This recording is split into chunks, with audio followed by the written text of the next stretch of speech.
Bonjour à tous, bienvenue au Pâté Convention pour cette journée tout à fait exceptionnelle parce qu'effectivement depuis qu'il est double palmé, il nage beaucoup plus vite que Léo Marchand. Il a été effectivement en Norvège faire de la natation dans les fjords et puis effectivement il nous a ramené un film exceptionnel que vous allez découvrir. Il a notamment réalisé sa première Palme d'Or, c'est 4 mois, 3 semaines, 2 jours. On peut citer aussi Occident, de la Décolline, Baccalauréat, RMN. Je vous demande d'accueillir Christian Mungiu, le réalisateur.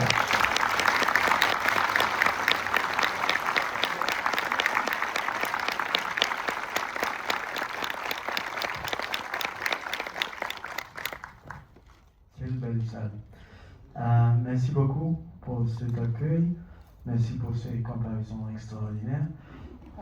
Oui, en effet, j'ai des problèmes un peu dans les fjords parce que parfois je crois que je suis vraiment à la même âge avec l'Occident et bon, je n'ai pas la même âge. Et j'ai essayé de nager, oui, vraiment nager dans les fjords. Vous savez qu'ils ont cette habitude avec le sauna du Nord. Mais la température de l'eau était de 6 degrés. Et alors, comme aujourd'hui, je finis par avoir des problèmes de tout. Mais quand même, c'est bien, je me sentais vivant. Oui, nous sommes à la fin des, disons, 2 ans et demi de travail, comme pour chaque film. Ce qui est intéressant quand tu fais un film est que tu ne sais jamais si à la fin le film va être bien reçu et va avoir une longue carrière internationale ou pas. Tu travailles de la même façon, tu t'impliques de la même façon, tu as l'impression que tu utilises la même logique comme réalisateur quand tu fais tes choix, des sujets, du scénario, des comédiens, tout ça, mais les résultats sont toujours surprenants et différents. Mais maintenant, je suis vraiment très content parce que, comme vous le savez, pour un film d'auteur, avoir une palme d'or à Cannes, c'est le plus bon résultat. Les gens sont curieux de voir le film. Avoir une deuxième palme, ça, c'est déjà pas poli. Et je sais bien. Je sais bien aussi que c'est toujours le résultat je sais pas comment dire, dans une situation où tu avais cette chance et le contexte était le bon pour toi. Ça ne veut pas dire que c'est le meilleur film de cette année, de cette édition de Cannes. Moi, j'étais à Cannes aussi dans le jury, alors je sais à quel niveau, chaque fois comme ça appartient dans une sorte de contexte. Mais on avait quelque chose de bien qui s'est passé à Cannes quand même cette année. En sorte de humeur qui accompagnait le film, même avant la sortie du film pour la première mondiale. Le film était vu, je ne sais pas exactement pourquoi, mais parmi les films les plus attendus. Bien sûr, c'est le casting aussi, mais je crois qu'il y a aussi l'histoire. Et parce que l'histoire, oui, ça te fait exprimer, te donne cette envie d'exprimer des opinions. Nous avons tous, je crois, des opinions sur la plus belle façon d'éducation pour nos enfants. Et je crois qu'on se demande toujours, ou sinon le film interroge ça, jusqu'à quel niveau nous avons l'autorité sur nos enfants nous appartiennent, et après quel niveau c'est plutôt la norme sociale qui nous dit qu'est-ce qu'on peut faire. Et c'est plutôt l'État qui a la liberté de décider après ces frontières qui est un peu floue. Et pour moi, comme toujours, c'était important de partir dans une sorte d'histoire que j'ai découverte dans la presse. Il y a un potentiel que j'aime beaucoup dans les histoires que je trouve dans la presse. J'attends quelques années pour comprendre pourquoi cette histoire a généré tant d'émotions. Parce que c'est toujours quelque chose qui est lié avec des valeurs plus profondes dans la société. Et pour moi, je préfère trouver des sens plus profonds sur nous, sur la société d'aujourd'hui, dans des histoires préexistantes, que d'inventer une sorte de fiction qui part d'une idée. Et à la fin d'une recherche qui a duré un peu, et après 10 ans, depuis le moment quand j'ai lu pour la première fois des articles de presse sur cette histoire que tu vas voir, que vous voulez voir, je me suis décidé de faire ce film parce que l'histoire est assez complexe et elle me permettait de parler de ces fractures sociales qui existent dans la société d'aujourd'hui. Je suis préoccupé depuis déjà une période de toutes ces tendances qui existent dans la société globalisée d'aujourd'hui. Parce que, bien sûr, quand un changement comme ça arrive dans l'histoire, nous n'avons pas du tout la distance pour comprendre quels sont les effets secondaires. Et bien sûr, plus tard, l'histoire s'écrit de notre façon. La Révolution française a commencé à ces dates-là, bon, c'est bien. Mais maintenant, on ne sait pas quand ce sont les globalisations a commencé. Et nous avons encouragé, par exemple, les gens par dire, écoute, nous avons des grandes valeurs ici en Europe, vous êtes libre d'aller vivre n'importe où, c'est déjà bien. Mais oui, les conséquences d'avoir des gens avec des valeurs vraiment très, très différentes que les tiennes n'étaient pas du tout prises considérées par personne. Et maintenant, on voit que parfois nous avons ce sort de conflits, disons, d'éducation ou de valeurs, très souvent dans la même société, et que c'est ces fractures qui apparaissent.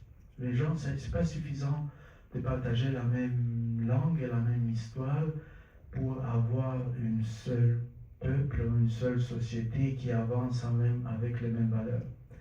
Et on voit ça aujourd'hui dans beaucoup de pays, on voit ça en France malheureusement, on voit en Italie, on voit dans les États-Unis. Mais pour moi, ce qui était important est que c'était plus clair de décrire ces sortes de conflits si on les plaçait comme il était placé dans le VK dans les pays du Nord. Les pays du Nord sont toujours associés avec ce stéréotype positif qu'ils sont parmi les plus progressistes. Les lois, les gens respectent les lois, oui, bon, ils bossent bien. Oui, à propos, ils bossent 8 heures par jour dans le cinéma. C'est pas simple de faire un film là-bas, nous on travaille 12 heures. J'avais besoin de Sébastien ensemble pour faire le film là-bas parce que c'est un peu cher de tourner en Norvège. Et à la fin, je me suis dit que, encore une fois, j'ai trouvé l'énergie que j'avais besoin dans une vraie histoire pour dire quelque chose assez, donc, côté universel, mais aussi assez particulier, parce que nous avons tous une opinion sur l'avenir de nos enfants et sur cette façon de la société d'intervenir quand nous avons des conflits comme ça dans la famille. Il paraît que c'est la première fois que vous écrivez en ayant un acteur en tête, que vous en avez parlé rapidement, Sébastien. Ça a été automatique de penser à lui? Disons que ça est devenu automatique avec... j'ai vu les prix de tournage en Norvège, pour dire comme ça. Oui, c'est un très bel pays, je l'aime beaucoup. Mais une bière, c'est 12 euros. Et alors, moi, je ne travaille pas avec des très gros budgets.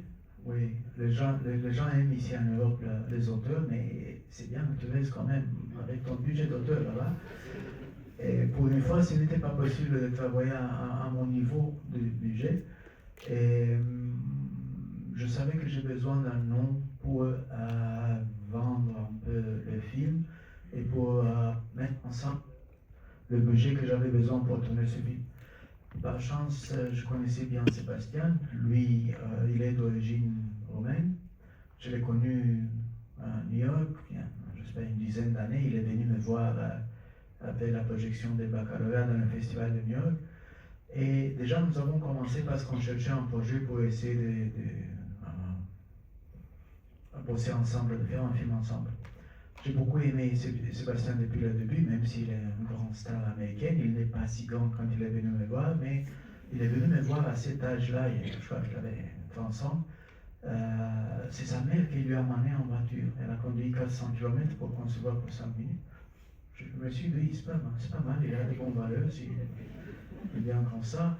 Et nous avons commencé à chercher ce projet. Et à la fin, quand je me suis décidé finalement de transformer cette histoire dans un projet d'auteur, j'ai appelé Sébastien et je lui ai dit, à la fin, j'ai la bonne histoire, parce que cette histoire me permet de faire mon premier film en anglais, mais en même temps, à toi de faire ton premier film en roman. Et c'est une qualité assez compliquée pour un scénario. Et pour une fois, j'ai écrit, disons, avec Sébastien en tête. Mais aujourd'hui, j'ai répondu pour un interview pour les États-Unis. Ça ne change pas ma façon d'écrire. J'attends que le comédien s'adapte au personnage et pas à l'envers. Et comme vous allez voir dans le film, et je crois que vous voyez déjà ici, c'est difficile un peu à voir, mais ce mec là-bas, lui, il est Sébastien Stan. C'est-à-dire, je voulais pas avoir dans le casting le Sébastien Stan que les adolescents adorent, le Captain Bucky de Marvel. Lui, il est un très bon comédien, avec une grande force dramatique, et c'est ça que je voulais utiliser. Mais je n'aime pas trop quand les faces trop connues de comédiens polluent un peu la réception du public, parce que si tu vois Sébastien dans l'écran et tu vois pas le personnage, c'est pas très bien pour moi. Et alors, j'ai profité par le fait que Sébastien, il est très connu et très aimé, je dois dire, il a beaucoup de fans. Et nous avons fait une autre sorte de casting à Oslo avant le tournage. J'avais cette idée, parce que déjà, ça a commencé à tourner dans mon tête, que peut-être que je peux lui faire ce sort des coupures de cheveux.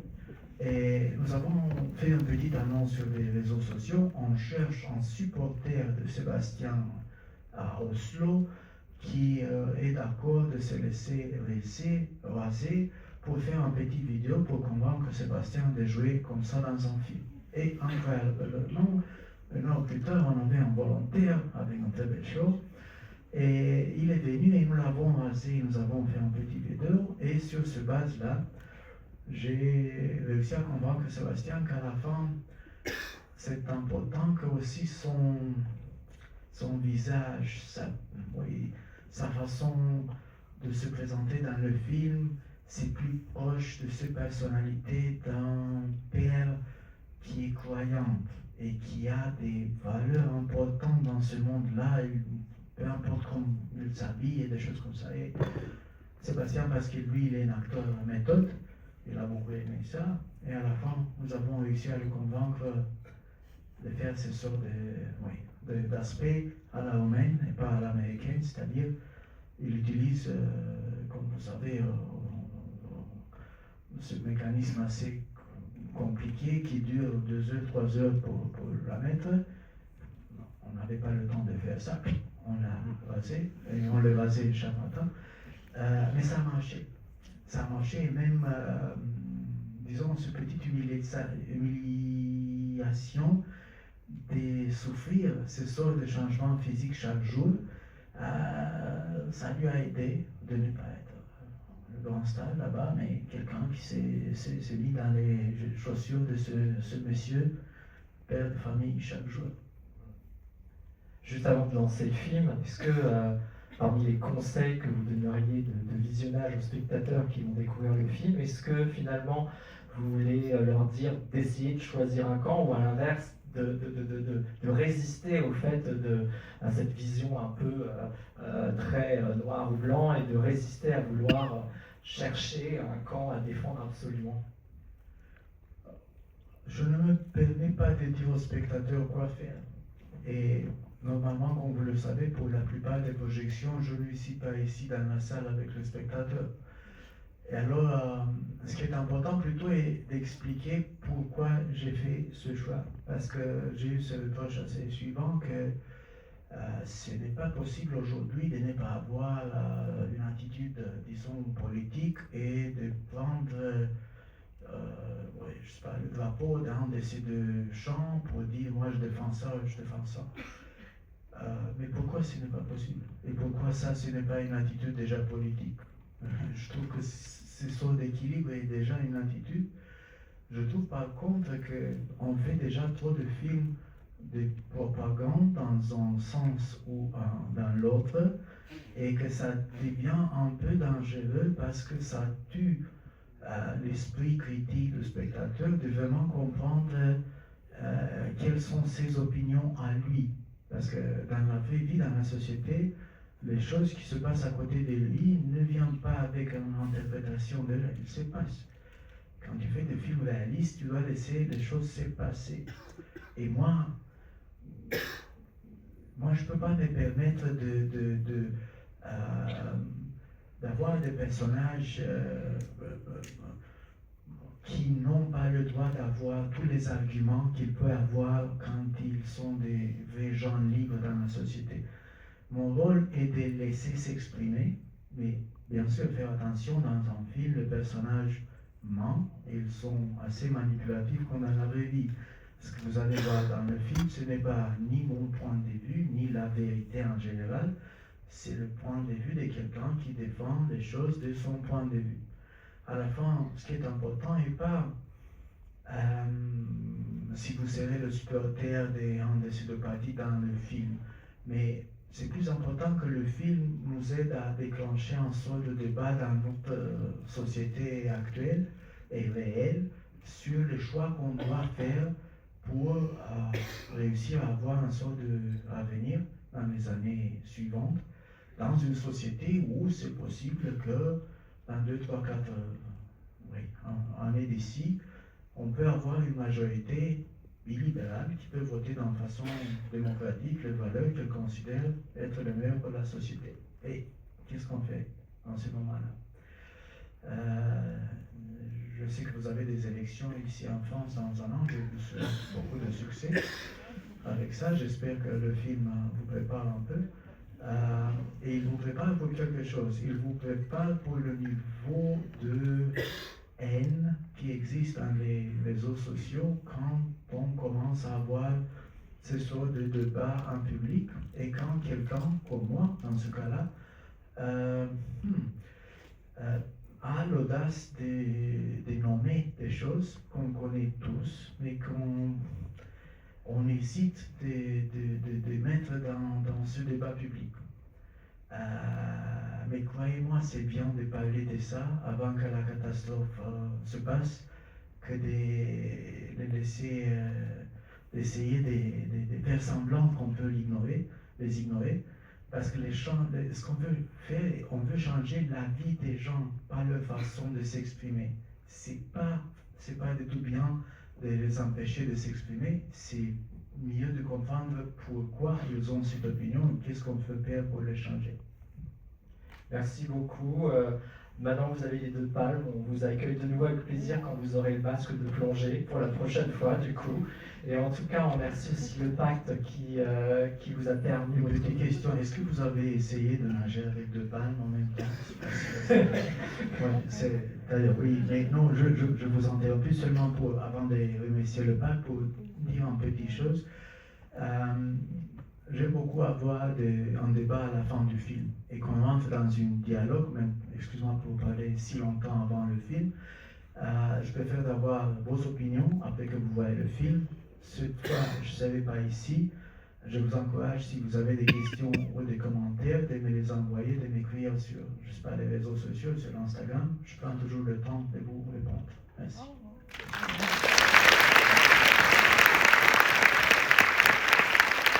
Le film sort aujourd'hui, donc effectivement, les ambassadeurs, c'est les premiers spectateurs, donc c'est vous, n'hésitez pas, des petites notes, à en parler, à vos amis, tout ça. Merci au PAC, il y a aussi vos producteurs, certains de vos producteurs qui sont là, qu'on remercie aussi pour leur venue. Très bon film.